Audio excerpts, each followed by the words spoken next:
Да се представите само. Здравейте, казвам се Тони, акушерка съм. Работя с бъдещи и с нови родители, с техните бебета, вече 16 години самостоятелно, а иначе преди здравната реформа бях участъкова акушерка в Велико Търново. Водехме женска консултация, правихме домашни посещения. Беше добра система за грижа за майките и за бебетата, но тя приключи 2001. Бъдещите майки доверяват ли се, слушат ли се във вашите съвети?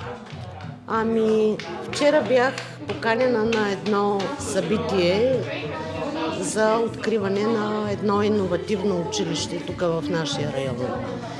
И срещнах много от жените, с които съм работила скоро или по-назад във времето. И една от майките ми каза: Тони, една приятелка ми сподели колко много си помогнала за раждането с това, че си казала, че контракциите идват като вълна. И тя през цялото време си е мислила за това нещо и то е минало много леко. По-добър тест за това дали е полезно това, което правим, не мисля, че... Но се изразява в тези усмивки, които ти си видяла. Имаше супер много жени, с които се срещнах и всяка една от тях каза нещо от времето, в което сме били заедно. На колко фестивала си участвала Здраве и здраве? Този е първия и съм много благодарна, че ме поканихте и дадохте възможност да говорим по една малко позната тема. Тази тема беше табу за мъжете. Аз присъствах на нея. Имаше доста въпроси зададени. Аз лично ви задавах един въпрос, ще ви го задам пак.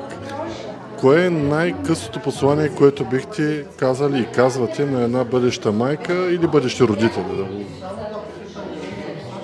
Това е да вярват в себе си, да вярват в телата си, да знаят, че природата наистина е съвършена и тя ни е дала всички ресурси да можем да износим, да родим децата си и така нататък.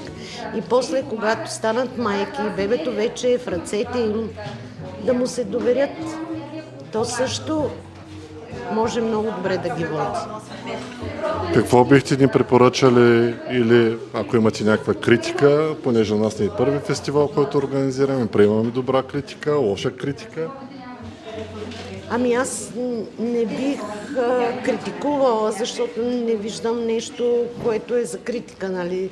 Самата аз съм организирала такива по-мащабни събития преди няколко години и правихме едни такива специализирани експо изложения за родители и знам какво коства организацията на едно такова мащабно събитие, така че мога само да ви поздравя и да ви пожелая да не се отказвате, да продължите тази традиция с фестивала, да става така все по-мащабно събитието, да имате хъса и желанието да каните иновативни лектори и да споделяте ценни неща за хората, които идват на тези събития.